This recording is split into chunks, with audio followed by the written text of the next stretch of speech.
शुरू करें। तो एक कठिनाई का दौर है और कठिनाई का दौर सबके लिए है। आजमाइश अगर मुसलमान के लिए है तो इम्तिहान हिंदुओं का भी लिया जा रहा है। वो किसी में भेदभाव नहीं देखता। जो जालिम है, जो दिल्ली में बैठा है, वो सब पर जुल्म करता है, हिंदू हो या मुसलमान। और जब जब आजमाइश का दौर हम सब पर आता है, और आप लोगों का इतिहास आजमाइश का रहा है, और जब भी आजमाइश हुई है, आप वो लोग हो, परवरदिगार ने परिंदों को भेज दिया था। કંકરા અનિલભાઈ શ્રીમાળી કાકોસી અને ધનાભાઈ પરમાર એમનું પ્રવીણભાઈ પહેલા પાઘડીથી સન્માન કરજે સાજીભાઈ, પછી દીપકભાઈ આપણે તાળીઓના ગણગણાટથી વધાવી લઈશું। દીપકભાઈ, ધનાભાઈ, દીપકભાઈ,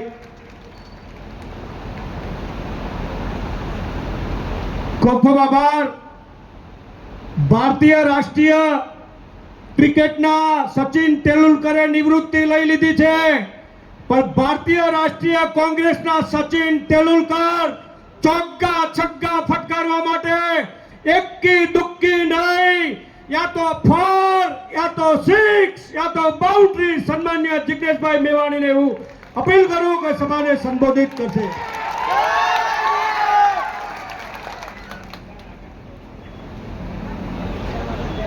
મંચ ઉપર ઉપસ્થિત કોંગ્રેસ પરિવારના સૌ સન્માનીય સાથીઓ, મારા સાથી પૂર્વ ધારાસભ્ય માન્ય ચંદનજીભાઈ ઠાકોર, અમારા સૌના આગ્રહને માન આપીને અહીંયા ઉપસ્થિત રહેલા ઓલ ઇન્ડિયા કોંગ્રેસ કમિટીના અમારા નેતા, આગેવાન, પ્રવક્તા, મીડિયા ડિપાર્ટમેન્ટના ચેરમેન પવન ખેરાજી ખાસ દિલ્હીથી આવ્યા છે। ફરી એકવાર એમના માટે તાળીઓનો આવકાર થઈ જાય।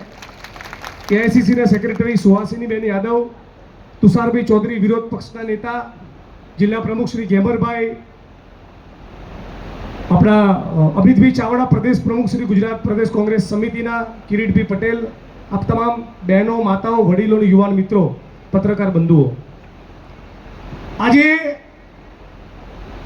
જન આક્રોશ રેલી જે 21 તારીખે ઢીમાથી નીકળી, એની પૂર્વે સૌરાષ્ટ્રની અંદર 1000 કિલોમીટરની ટ્રેક્ટર યાત્રા અમે કરી। આ તો બધા સારા માણસો છે મીડિયાના, પણ કેટલીક ચેનલોમાં નિયમિત ઉદ્યોગપતિઓનું બંડલ જાય કે જિગ્નેશભાઈની વિરુદ્ધમાં કઈ રીતે બતાવીએ, કોંગ્રેસ પાર્ટીની વિરુદ્ધમાં કઈ રીતે બતાવી, કાયદેસર સોપારી જ આપેલી છે। આ તો બધા સારા માણસ સરસ બતાવશે, પણ 1100 કિલોમીટર લાંબી જે યાત્રા કરી, એ યાત્રાના મૂળમાં કોંગ્રેસ પાર્ટીનો એક જ વિચાર, એક જ ભાવ હતો। એ ભાવ લઈને તમારી વચ્ચે આવ્યા છીએ કે જગતનો તાત ખેડૂત, એના દેવા માફ થવા જોઈએ। આ કાકુશીની ધરતી યાદ રાખે। ભારત સરકારના આંકડા પ્રમાણે આજની તારીખે આપણા દેશના એક ખેડૂતની ખેતીમાંથી થતી એક દિવસની આવક, ઘર પરિવારના બીજા સદીઓ બીજું કામ કરતા હોય એ નહીં ગણવાનું, ખાલી ખેતીની એક ખેડૂતની એક દિવસની આવક આ 2025ના ભારતમાં ફક્ત 27 રૂપિયા છે। કેટલા? 27 રૂપિયા। અને મુકેશ અંબાણી એ 27 માળની બિલ્ડિંગમાં રહે છે। એટલે નરેન્દ્રભાઈનો ફોટો તમને મુકેશ અંબાણી જોડે જોવા મળશે, અને રાહુલ ગાંધીનો ફોટો તમને દાળિયા, ભાગ્યા અને ખેડૂતની પડખે જોવા મળશે। આખા ખેડૂત પરિવારની આવક, ખેડૂત એના પરિવારમાં દીકરા હોય, કોઈ ગલ્લો કરીને ભૂંગળાના બટાકા વેચતું હોય, કે પરિવારની કોઈ બેન કચરા પોતા કરવા જતી હોય, કે કોઈના ત્યાં ફેક્ટરીમાં દીકરો જતો હોય, એ ખેડૂત પરિવારની આવક એ 10,218 રૂપિયા છે। હવે 2,500ની ડીશ તો ભારતીય જનતા પાર્ટીના ચોરો ખાઈ જાય છે કાર્યક્રમોમાં સરકારી, અને આખા ખેડૂત પરિવારની આવક કેટલી? 10,218 રૂપિયા। પણ નરેન્દ્રભાઈએ તો તમને ને મને વચન આપ્યું હતું, આખા ગુજરાત અને દેશના ખેડૂતોને વચન આપ્યું હતું કે તમારી આવક ડબલ કરીને બતાવીશું. આવક નહીં, જાવક ડબલ થઈ ગઈ. આજ ગુજરાતની અંદર જે કહેવાતા વાઇબ્રન્ટ અને સ્વર્ણિમ ગુજરાતની અંદર આ કમોસમી વરસાદના કારણે 6 ખેડૂતોએ આપઘાત કરવો પડ્યો. લાજીને ડૂબી મરો ભાજપ વાળાઓ.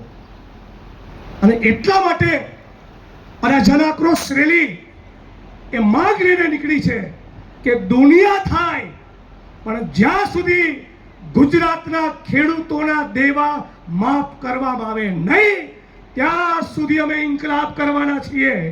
અને આ વાત લઈને જન આક્રોશ રેલી નીકળી. સાથોસાથ અમારી માંગણી હતી કે ભાઈ ધારો કે ચંદનજીભાઈને કાલે ગુજરાતના મુખ્યમંત્રી બનાવી દઈએ અને 50 લાખ લોકોને રોજગારી ના આપે એવું બને, પણ ખાલી પડેલા સરકારી પદોમાં ભરતી કરવી એમાં તો કોઈ રોકેટ સાયન્સ છે નહીં. ધારો કે 2.5 લાખ પદ ખાલી હોય તો 5 વર્ષનું તમારું શાસન દર વર્ષે 50,000 કરીને 2.5 લાખ લોકોને નોકરી આપી દો. અને બીજી અમારી ખાસ માંગણી હતી કે ખાલી પડેલા સરકારી પદોમાં ભરતી થવી જોઈએ. વર્ષોથી આપણે બધા કાકોસી હોય, સિદ્ધપુર હોય, પાટણ હોય, વડગામ હોય, ગુજરાતના ખૂણે ખૂણે જઈને બોલીએ છીએ કે આશા વર્કર બહેનો, આંગણવાડીની બહેનો, જીઆઈએસએફના જવાન, સફાઈ કામદાર, મલ્ટીપર્પઝ હેલ્થ વર્કર, પંચાયતના પટાવાળા, હોમગાર્ડના જવાનો આ ફિક્સ પગાર આઉટસોર્સિંગ કોન્ટ્રાક્ટમાં નીચો વહી ગયા. તો આ ફિક્સ પગાર આઉટસોર્સિંગ કોન્ટ્રાક્ટની સિસ્ટમ પણ આ ગુજરાતમાંથી નાબૂદ થવી જોઈએ. આ વાત લઈને અમે આખા ગુજરાતમાં નીકળ્યા હતા, સૌરાષ્ટ્રમાં નીકળ્યા હતા. હવે ભલું થજો હર્ષ સંઘવીનું.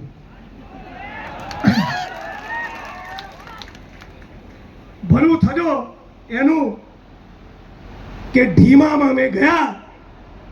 બનાસકાંઠાથી યાત્રા શરૂ થઈ, ઢીમાથી 21 તારીખે, અને શિવનગર પાસે યાત્રા પહોંચી. અને માનનીય તુષારભાઈ અને માનનીય અમિતભાઈની સમક્ષ મારી હાજરીમાં એક શિવનગરની બહેનો આવી અને કીધું કે જિગ્નેશભાઈ, દારૂ વેચાય છે, ડ્રગ્સ વેચાય છે, ગાંજો વેચાય છે, અને વર્ષોના વર્ષથી બોલી બોલીને થાકી ગયા, પણ છતાં અહીંના પોલીસ વાળા સાંભળતા નથી. બોલો મારે શું કરવાનું? ચૂપ રહું કે છોતરા કાઢું? એટલે નક્કી કર્યું કે હમણાં છોતરા કાઢવામાં આવશે. અને ટોળું લઈને ગયો હજડપંપ પોલીસ સ્ટેશન. કાવો બેટમજી, બરાબર કર્યું ને? આ ગુજરાતની સ્ત્રીઓ, આ ગુજરાતના યુવાનો તમને અરજી આપે, આવેદન પત્ર આપે, વિધાનસભામાં અમે બોલીએ, પત્રો લખીએ, આવેદન પત્રો આપીએ, ગૃહ સચિવને કહીએ, ડીસીને કહીએ, હર્ષ સંઘવીને કહીએ, મુખ્યમંત્રીને કહીએ, અને એ પછી એ તમારા પેટનું પાણી ના હાલતું હોય તો પાટણના એસપી હોય કે ગુજરાતના કોઈ પણ ખૂણાના હોય, તાવ આવી જશે. યાદ રાખી લેજો, સુદામા ચોકડી પર ડ્રગ્સ મળે છે, મને ખબર છે. અને યાદ રાખી લેજો, આ 4 દિવસની ઇન્સ્ટાગ્રામની રીલ બનાવવાનો કાર્યક્રમ નથી, છોડા કાઢી નાખવા માટે નીકળ્યા છીએ. અને ત્યાં જઈને પછી બધી બહેનો અને માતાઓએ ધમધમાટી બોલાવી. ત્યાંના જિલ્લા પોલીસ વડા થરાદના, ત્યાંના પોલીસ ઇન્સ્પેક્ટર, જાહેરમાં કહું છું, એમને 10-12 દિવસથી વધારે નહોતા થયા. મુખ્યત્વે વાંક એમનો નથી, પણ ત્યાં એક પોલીસ સબ ઇન્સ્પેક્ટર જે પોલીસ ઇન્સ્પેક્ટરના પાવરમાં ફરે છે, જેને સત્તાના આશીર્વાદ છે, એ અને ડીવાયએસપીની જવાબદારી બનતી હતી કે એસપીને જાણ કરે કે અહીંયા આટલા ધંધા ચાલે છે, સાહેબ બંધ કરાવો. મારી બહેનો ખોટી નથી. એ છતાં મીડિયામાં શું સીન ક્રિએટ કર્યો કે જિગ્નેશભાઈ જે લોકોને લઈને ગયા હતા ત્યાં તો કે બુટલેગર હતો. અને બુટલેગર હતો, તમે મંચીરા વગાડતા હતા?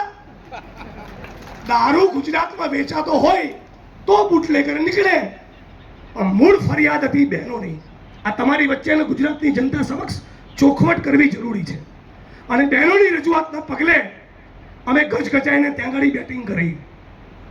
મરચા લાગ્યા પહેલા 8 ચોપડીને.